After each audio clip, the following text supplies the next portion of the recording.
Kraft presents The Great Gildersleeve. The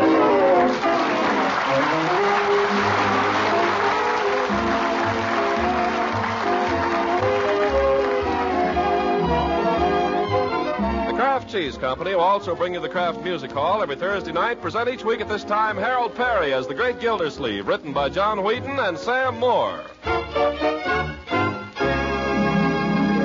We'll hear from The Great Gildersleeve in just a moment.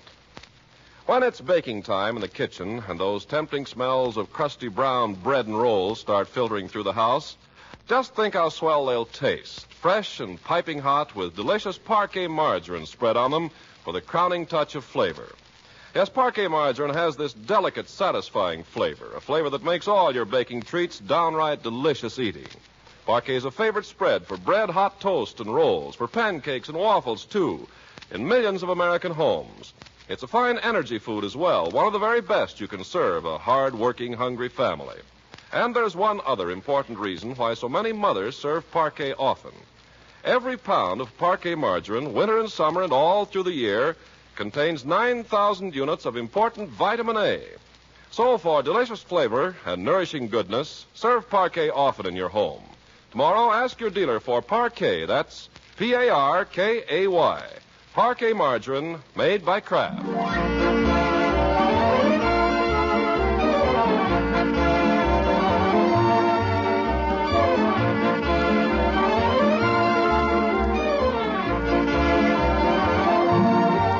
Now let's join the Great Gildersleeve. Last week, you remember, we found him remodeling his existence pretty drastically, hoping to make up for years of a wasted life by having breakfast every morning at 6:30. Now, let's see how he's bearing up under his 1944 regime as Monday morning rolls around. Oh, see, it's dark. Cold. I'll shut that darn thing off. Just snooze a few minutes longer. And so the great man rolls over as who is not and catches another 40 winks. Half an hour later, he's still sound asleep. Hey, Unc, get up. Breakfast is ready. Go away. Leave me alone. Come on, you've been making everybody get up at 6:30. You gotta play fair. Leave me alone, Leroy. Uncle Lloyd, I thought you were up long ago. What's the matter? Nothing's the matter. What's all the excitement? Well, breakfast's been ready for 15 minutes. Why aren't you up? Well, the alarm clock didn't go off. Well, it's almost 7:15. You're not sick, are you? Sick? I might be. I don't feel exactly. I don't know. Oh, I hope you're not getting the flu. Any pain in your chest? Sort of. You kind of ache all over? I guess so. Oh, dear, I better call Dr. Pettibone. Oh, no, doctor. I'll be all right. Oh, yes. With all the flu there is in town, I'm not taking any chances. Leroy, get the thermometer, will you, while I call Dr. Pettibone? Sure. I haven't any fever. Now, never mind. Keep it in your mouth for 3 minutes and don't look at it. Big secret, eh? Here it is, Unc. I won't do it. Now, be brave. Shake it down, Leroy. It only says 98 now. Shake it down anyway. Maybe I'm subnormal. Could be. Shake it down and bring me my watch off the dresser. Oh, I can tell a minute by counting to 60. Bring the watch, Leroy. Okay. You don't have to get so excited. Mr. Gildersleeve, what's this out here? Oh, don't worry about me, Bertie. Probably nothing at all. Oh, my sister had the flu, and it's terrible. You better not take any chances. Does it hurt when you breathe? Yes. It sort of hurts a little. Oh, my goodness. I don't suppose you want any breakfast then, will you? Well, whatever's the best for me, Bertie. What's the saying, though? Feed a cold and starve a fever. I suppose flu is like a cold. Maybe you got a fever. You haven't taken your temperature yet. Leroy, go get your breakfast. Okay. Gosh, you try to help. Yes, I think I better have a pretty substantial breakfast, Bertie. Try to head this thing off. Yes, sir. Just plain things, of course, nothing rich or fancy. Oh, no, sir. A little dry toast and tea, maybe? I think a half a grapefruit, perhaps. Some oatmeal with a little cream and sugar. Eggs turned over with a few slices of bacon. Crisp. Some toast, possibly marmalade, and plenty of hot coffee. You think you can handle all that? Yeah, I'll try, Bertie, but I don't think I better get up. Oh, no, sir. I'll bring it to you right here. Yeah, thank you, Bertie. Uncle Mort, Dr. Pettibone will be here about 9. Now, you just stay here and rest while we have breakfast. All right, my dear. Confounded nuisance getting Dr. Pettibone over. Still, you can't be any too careful. Well,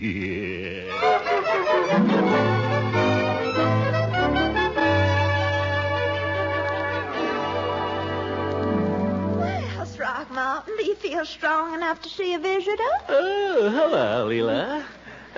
Come in and sit down. Well, I don't think I better come very close. I'm scared to death of the flu. Oh, well, I don't know. It's the flu. That's just Marjorie's idea. I must say, you don't look a bit sick. Oh? You can't tell, Leela. These things sneak up on you. Marjorie's called the doctor. Oh, what doctor did she call? Pettibone, naturally. He's always been my doctor. Well, there are other doctors in Summerfield. Well, you've always called Pettibone. Yes, but he's not really very satisfactory. I believe I'll try Dr. Hargrave next time. I hear he's much more scientific. Who told you Hargrave was scientific? Well, lots of people. He told me himself, too. Oh? Where did you meet him? At that party New Year's Eve. Didn't you meet him? I don't think so. Mm-hmm. I guess you and Miss Goodwin didn't bother much with meeting people. We met everybody that was there. Well, you couldn't forget Dr. Hargrave. He's very tall, distinguished, slender. I knew right away he must be a surgeon. He has the loveliest hands. Was he the fellow that took you out in the kitchen? Oh, no.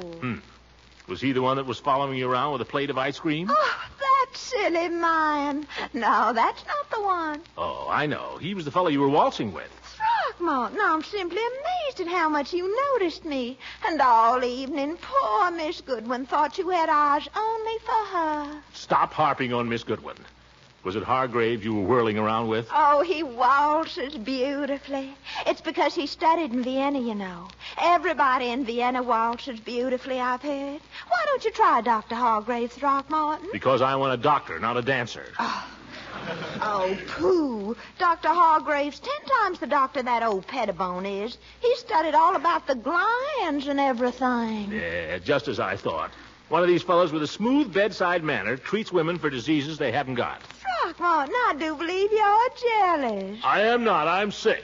Oh, yes, I forgot. You shouldn't be getting me all stirred up like this, Leela. Uncle Mort, here's Dr. Pettibone. Oh? Well, at least I know he'll be honest with me. Oh, hiya, Doc. Hello, Gildersleeve. Morning, Mrs. Ransom. Oh, good morning, Dr. Pettibone. I was just telling Throckmorton how relieved I am that he's in your hands. Oh. Yes. Thanks. Well, what's the matter with you, Gildersleeve? Well, he's been complaining of pain in the chest and general aches all over. It sounds like flu. Uh-huh. Well, we'll soon see. Unbutton your nightshirt. Well, I guess we'd better go, Marjorie. See you later, Throckmorton. Yes, well, if you're sick, I'm no doctor. Stick out your tongue.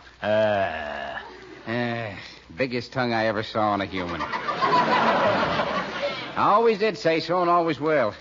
Take a deep breath. I didn't get you up here to insult my physique. Come on. Hurry up. I've got really sick people to take care of. By George, Take a breath. What'd you have for breakfast? Just a light breakfast, hardly anything. Now, you might as well give me the facts. I'll check with Bertie anyhow when I go downstairs. Now, listen here, Pettibone. There's such a thing as medical ethics, whether you've ever heard of them or not. I don't mind your being old-fashioned and ignorant, but when you go snooping around my house, well, you just watch out, that's all. Now, don't holler at me. It's bad for your blood pressure. There's nothing the matter with my blood pressure. There's nothing the matter with you, period. Get up and put on your clothes and go to work. You haven't examined me. Yes, well, I don't have to. I've seen you before when you didn't feel like going to the office. Are you suggesting I'm faking? I am. That settles it. I'm going to send for a doctor. Well, go ahead. I'm busy. I got plenty to do. No, you don't. You'll stick around and learn something. That's all right with me at my usual rates. Marjorie, call Dr. Hargrave.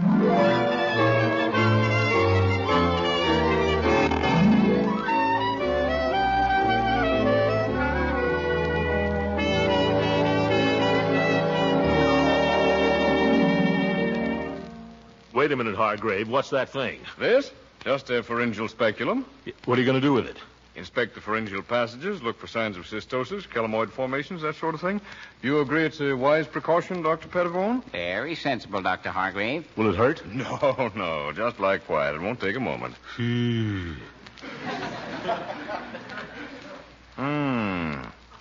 Slight enlargement of the epiglottic fold, superficial erosion of the stenotic fibers. No evidence of gray bars and interstices. You care to have a look, Doctor? Yes, I might as well. This is a nice gadget, Doctor. Yes, I've used it for several years, Doctor. Had a case of Ergelfolter's disease in 1940. This thing was invaluable. I can imagine. I concur with your findings, Doctor. Thank you, Doctor. Well, Mr. Gildersleeve, I think we can safely say you're not suffering from either primary or advanced pharyngitis, Mitchell's disease, Ergelfolter's disease, or laryngeal mycoma.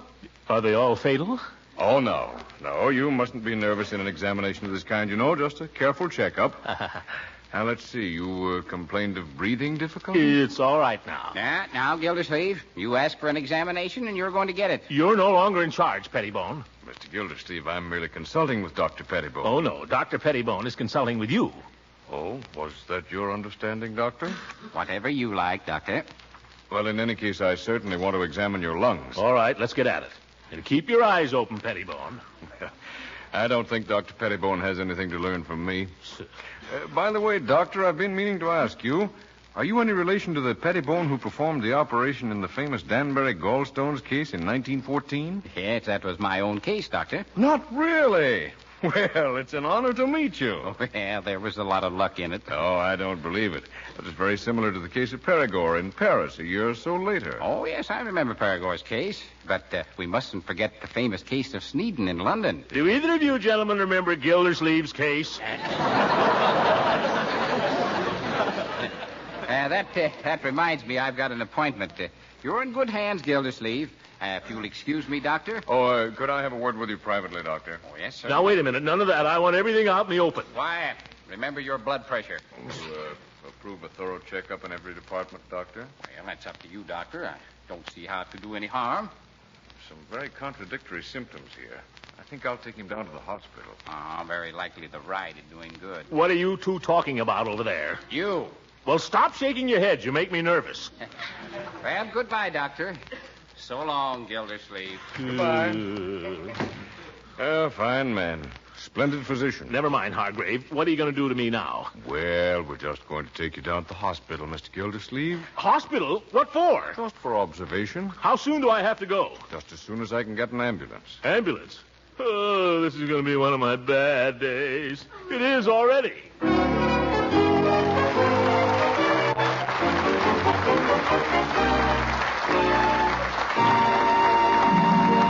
Greg Gildersleeve will be with us again in just a moment. In leafing through your favorite home magazines, undoubtedly you've noticed all the attention that homemaking authorities have been giving to margarine. Well, in a recent issue, I ran across some sound advice. It said, give the package label a once-over to be sure the margarine you buy is fortified with protective vitamin A. Well, that's important, of course, because vitamin A is an essential of good nutrition. The Kraft Cheese Company, maker of Parquet margarine, was early to recognize this important fact. And ever since Parquet was first introduced, this delicious quality spread for bread has been fortified with vitamin A. In fact, every single pound of Parquet you buy today contains no less than 9,000 units of important vitamin A. On the Parquet label, too, you'll read that quality vegetable oil is the principal ingredient of Parquet margarine. It's this vegetable oil that makes Parquet one of the best energy foods you can serve. So when you buy margarine, be sure it's Parquet. P-A-R-K-A-Y. Parquet margarine, made by Kraft.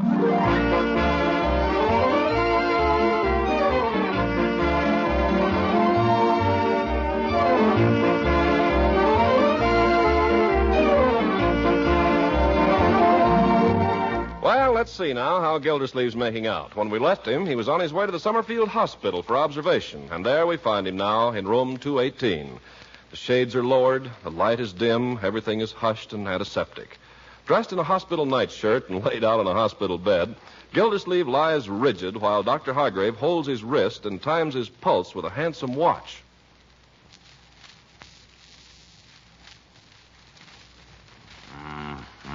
What is it, Doctor? Well, it doesn't mean anything necessarily. What are you going to do now? What are you writing? Just making a few notes here on your chart. What does it say? Can I see it? Oh, I hardly think you'd understand it. Better just to lie here and relax. How can I relax if I don't know what's going on? No. Just relax, drink plenty of liquids, get a good night's sleep, and in the morning we'll give you a thorough going over. What do you mean? Well, we have certain tests, metabolism and so on. I've left full instructions. Doc, you're not going. Oh, I'll drop by again this evening. You're not going to leave me here alone with that old crab out in the hall. Miss Fosdick? I don't know her name. She came in here and took my clothes. Well, you have to make allowances these days. The floor nurses are badly overworked. Anyway, I've arranged for a special nurse for you. Do I need a special nurse? Well, I thought you might like one. She's no ordinary nurse.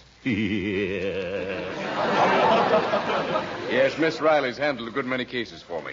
She'll be coming on any minute now, so if you don't mind, I think I'll be running along. That's perfectly all right, Doctor. You go right I'll ahead. see you again this evening, and in the meantime, don't worry. Don't worry. Not a bad fella. Wonder what he charges.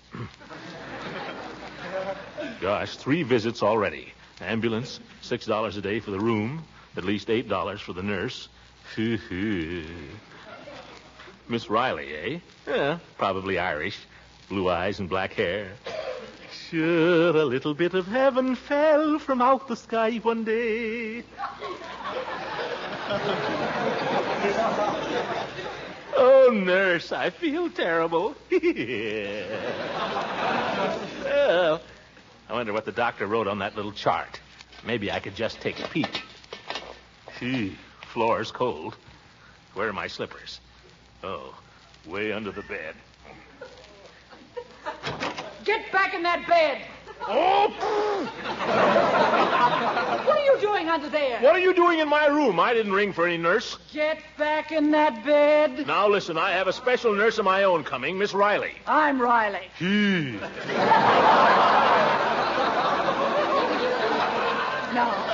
Now get into that bed before I throw you in, and don't think I couldn't do it. I won't argue with you there, sister. You see that? All muscle, not a bit of fat. Which is more than you can say. Now, you be a good boy and behave yourself, or you're going to hear from me. Yes, ma'am. You do just as you're told, and we'll get along fine. The better you know me, the better you'll like me. They all do. Why, the last patient I had gave me a fitted suitcase. Not that I'm going anywhere. Gosh, who's dying? Let's have a little daylight in here. Hey! Well, shut your eyes. You'll get used to it. Where'd the flowers come from? Friend of mine. They smell. I'll give them to the little girl down the hall. Here, put this in your mouth. I've already had my temperature taken. Put it in your mouth. All right. Keep it under your tongue. Don't talk. How do you like my charm bracelet? My boyfriend gave me that for Christmas. Ever see one like that? Yes. Don't talk. You know, you don't look like any invalid to me. How long you been in here? Keep your mouth shut. Well, I see they haven't been starving you anyway. Been putting on a little there lately, haven't you? Well, I guess that's long enough. Here. Oh, you haven't got any temperature anyway. Or have you? What is it? What does it say? Don't be nosy now. Tell me, have I got a fever? I think you'll pull out of it. What are you writing? Just putting it down on your chart. Let me see it. Oh, no, you don't. Where are you going now? Just down the hall. What for? To make little boys ask questions. Oh, by George, I am sick. She's going to call the doctor. If I just knew what was on that chart. Well, one little peek wouldn't do any harm.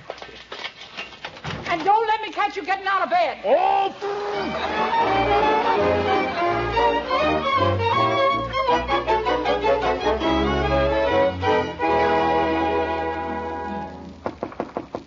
Yes? Are you awake, Gildy? Oh, that's you, John? Yes, come in. Well, so they finally... Now, see, Hooker, I'm not supposed to get excited. I'm sorry, Gildy, I'm sorry. But you look so darn funny. There's nothing funny about it. I'm a very sick man. Sorry, old man. Sorry, Yeah. sorry. Of course, it's not funny. I just came up to inquire how you were, and I wasn't even going to disturb you, but I thought I'd just tiptoe in for a minute, and then when I saw you lying there in that bungalow apron... Now, listen, you. I'm sorry. This is no bungalow apron. It's a hospital nightshirt, and I didn't design it. Well, how do you get into it? Well, if you must know, it buttons up the back. Oh, surgical gown, probably. Huh? When I had mine out... It's a what? Surgical gown. They use them on the operating table. Yeah. Easier to slip off and slip on again. Judge, close the door. What for? Close it. Just as you say. Now, did you talk to anybody before you came in here? Just the nurse down the hall. What'd she say? Well, she told me where you're to find you and said not to stay too long. What'd she say about me? Not a thing. Oh, just as I thought. What do you mean? They won't talk to me either. I can't get a straight answer from any of them, Judge. They won't even tell me what's wrong with me. And that Dr. Hargrave. I hear he's a very good man. A hard man to put your finger on. Well, I understand he studied in Vienna. Maybe he did. What do they teach him in Vienna? You don't know and I don't know. Some pretty strange things have come out of Vienna. Oh, you're just imagining things. I'm imagining nothing. Listen, this morning I felt fine. Well, not fine exactly. A little tired maybe and a little run down. So I let him call in Dr. Pettibone. I thought maybe he'd give me a tonic or something and tell me to stay off my feet. It was Leela who talked me into this. This Hargrave fellow seems to have some kind of power over her. Only the power that a handsome fellow has over any woman, I'd say. Well, he's not so handsome. I think it's that Vienna stuff. Finger kissing. By George, I wish I had Pettibone back. He told me to get up and go to work. But this bird sends me to the hospital for observation. What's that? Well, he just wants to check your symptoms and see whether they develop. There's more to it than that. He's got me a special nurse. You don't say. I can't tell. Something in the wind. Now, listen, Gildy. At the worst, it'll all be over in a few days. With this modern science, removing an appendix is as easy as taking the nickel out of a purse. Who said anything about an appendix? Well, that's one of the things they watch. Did they take a blood test? Well, yes. They took a lot of tests. When the doctor was examining you, did he prod you in the tummy? Well, yes. Appendix. He looked down at my throat. He couldn't see my appendix from there. Well, it could be tonsils, but appendicitis is more likely. And believe me, Gildy, it's nothing. Why, I had mine out 5 years ago. Look. I don't want to look. And all they do, they give you a couple of sleeping pills to make you drowsy. Then they sneak up on you and clap that cone over your face with the ether. Before you know it, bingo. That's what I'm afraid of, that bingo. Well, how's the patient? Ready to go Betty by? Hello, Miss Riley. This is Judge Hooker, my lawyer. How do you do? Always glad to meet a lawyer. I might need one myself someday. I was just leaving, Miss Riley. Judge, don't go. The judge is right. We're closing up here now. Yep. I'll just get you a glass of water. Judge. Yes, Gildy? Do me a favor. Get Dr. Pettibone back in the case. But, Gildy, how can I do that? You fired him. I didn't fire him. I just insulted him. Get him back, Judge. I don't care how you do it. Well, I'll try. Tell him to be here the first thing in the morning before they can do anything. I want him to keep an eye on this Hargrave fellow. Here we are. Take the glass. What for? I'm not thirsty. Well, goodbye, Gildy. Oh, I almost forgot what I came up here for. Here, I wanted to get your legal signature on this. What is it? Just a power of attorney. Gives me the legal right to act for you. You know, in case anything happens. It's always best. Hooker, I wish you wouldn't come around with things like that at a time like this. Give me your pen. Look out, you're spilling the water. You take it. Sign right there now. Ralph Martin, P. Gildersleeve. That's pretty shaky, but I guess it'll do. Well, goodbye, Gildy. Sweet dreams. Judge, don't forget. Forget what? You know. Oh, yes, Pettibone. Yeah, I'll do what I can. Bye. Now, sonny boy, you're going to have a nice long sleep. I doubt if I sleep a week. Oh, yes, you will. Here, take these. What are they? Just pills. What kind of pills? Sleeping pills. George Hooker, George!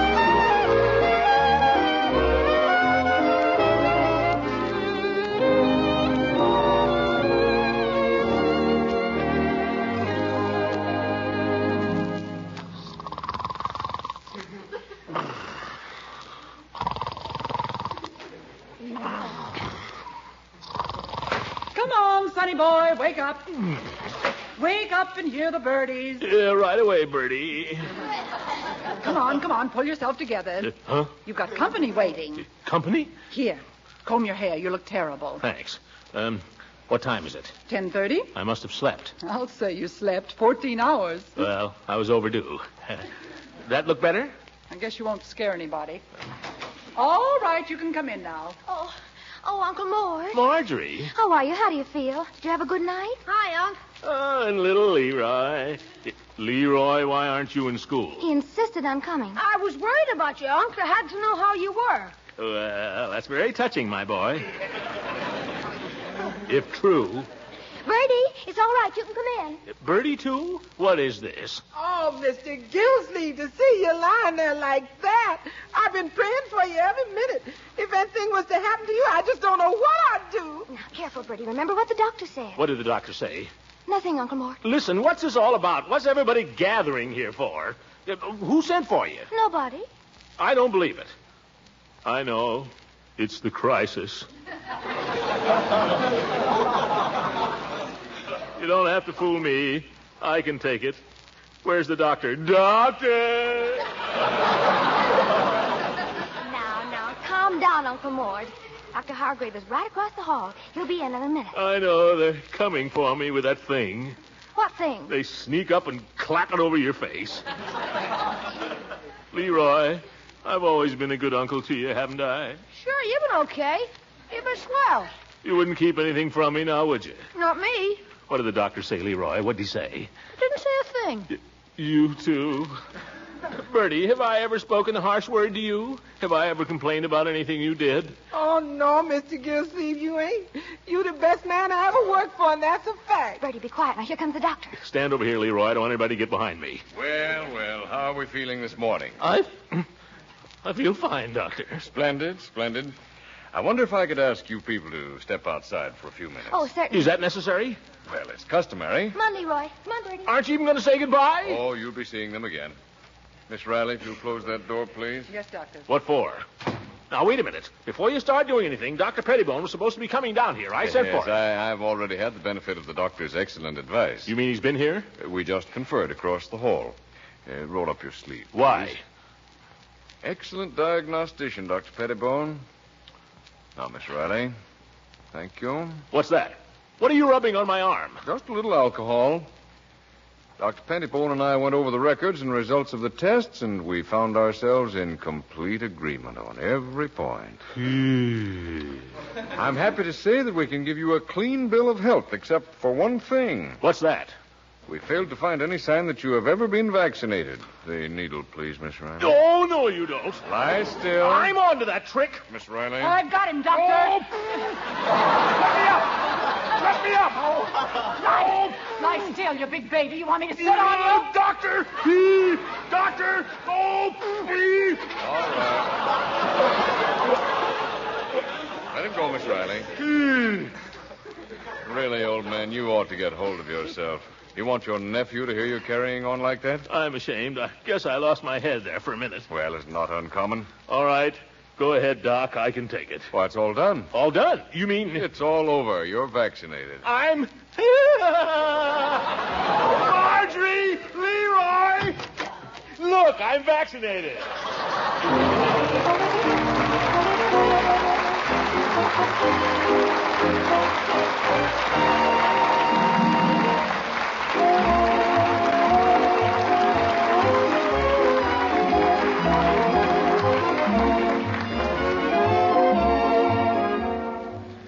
Well, I guess I'll be paying doctor bills for months, but I was lucky I didn't have the flu.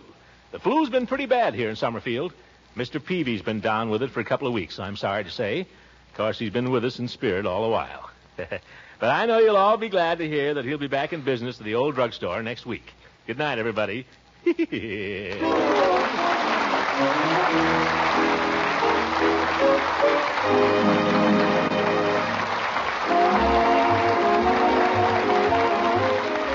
Music heard on this program was directed by Claude Sweet. This is Ken Carpenter speaking for the Kraft Cheese Company, inviting you to listen in again next week for the further adventures of the Great Gildersleeve.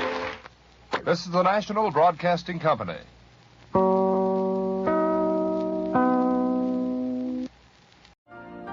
You've been listening to the OTR Gold Network.